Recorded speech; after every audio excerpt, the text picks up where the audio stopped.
Abdelmalik Ibn Marwan a été le premier à dire « il faut mettre un terme à ce chaos bureaucratique. On ne peut pas continuer comme ça.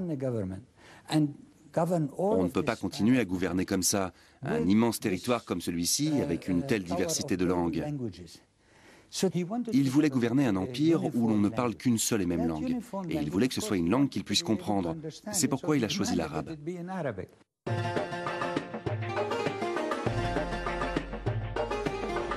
Mais le choix de l'arabe comme langue officielle de l'Empire a bien plus qu'un simple côté pratique pour l'administration.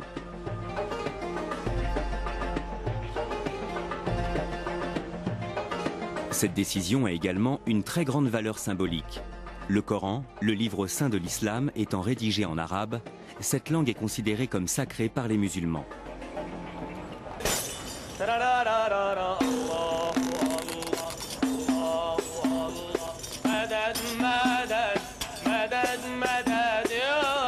L'arabe coranique revêt un caractère si sacré que son texte est le même depuis plus de 1400 ans. En comparaison, le français a par exemple considérablement évolué en 700 ans. Aujourd'hui, un texte de François Villon ou de Rabelais serait difficilement intelligible pour un francophone, alors que n'importe quelle personne sachant lire l'arabe pourra comprendre le Coran. Depuis la fondation de l'islam, faire des copies du Coran a toujours été considéré comme un art à part et très respecté. Le grand calligraphe Naïef Skaf est installé à Damas, la capitale syrienne. Il effectue des calligraphies à travers tout le pays pour les mosquées et les madrassas, les écoles coraniques. Il a déjà tracé ses lettres des centaines et des centaines de fois. Les mots qu'il écrit sont d'une grande importance pour les musulmans, puisque cette formule ouvre chaque sourate du Coran. Ici, on peut lire ce qui signifie « Au nom de Dieu, le clément et le miséricordieux ».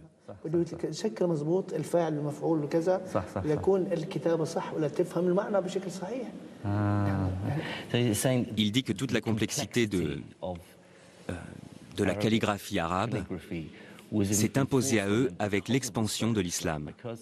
Parce que du coup, les calligraphes de l'époque craignaient que le sens du texte coranique finisse par se perdre. S'il était lu par des personnes qui ne parlaient pas arabe, celles-ci risquaient de mal l'interpréter. Mais surtout, ils seraient incapables de faire la distinction entre les différentes lettres. C'est pourquoi ils ont ajouté des points sur certaines lettres et de nombreux signes pour indiquer le son des voyelles. C'est une modification qu'ils ont apportée pour s'assurer que les gens prononceraient correctement le texte du Coran en le lisant. Cette unification linguistique a rapidement un impact sur la science. Les érudits issus des différents pays de l'Empire, qui autrefois n'avaient aucun moyen de communiquer, peuvent désormais le faire grâce à une langue commune. Et cette langue a justement la particularité de ne prêter à aucune ambiguïté et d'être très précise. Autrement dit, elle est idéale pour favoriser le développement du langage technique et scientifique.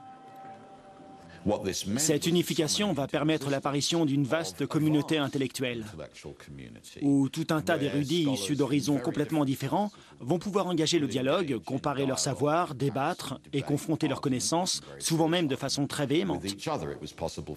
Les savants de Cordoue, dans le sud de l'Espagne, pouvaient désormais débattre de leurs connaissances littéraires et scientifiques avec les érudits de Bagdad ou encore de Samarcande.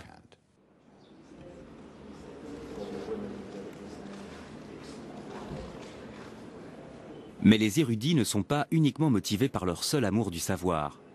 La perspective de pouvoir s'enrichir va également les pousser à approfondir leurs connaissances. Au début du IXe siècle, l'élite dirigeante de l'Empire islamique investit des sommes astronomiques dans le financement d'un ambitieux projet qui va permettre à la science de faire un véritable bond en avant.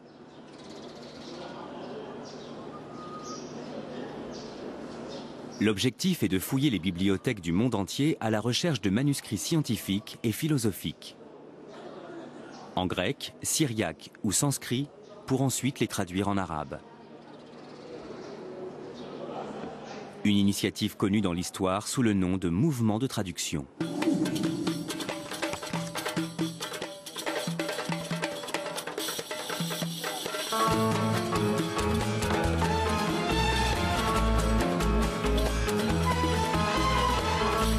Durant cette période, les érudits de l'Empire vont déployer des efforts considérables dans la recherche de textes anciens.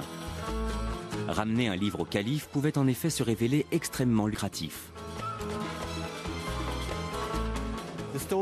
L'histoire raconte que le calife Al-Mamoun était tellement obsédé par cette quête qu'il avait envoyé des émissaires dans le monde entier simplement pour mettre la main sur les ouvrages qui lui manquaient et les faire traduire.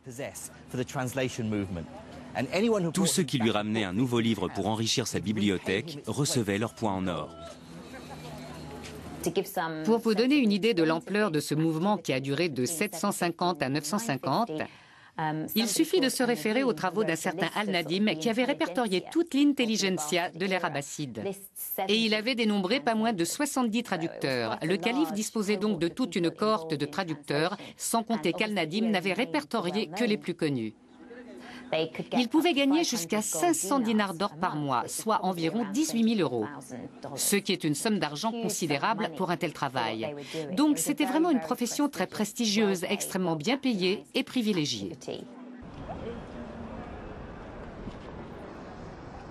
Cette course au savoir était aussi motivée par des raisons pratiques qui aujourd'hui n'ont plus aucun lieu d'être pour nous.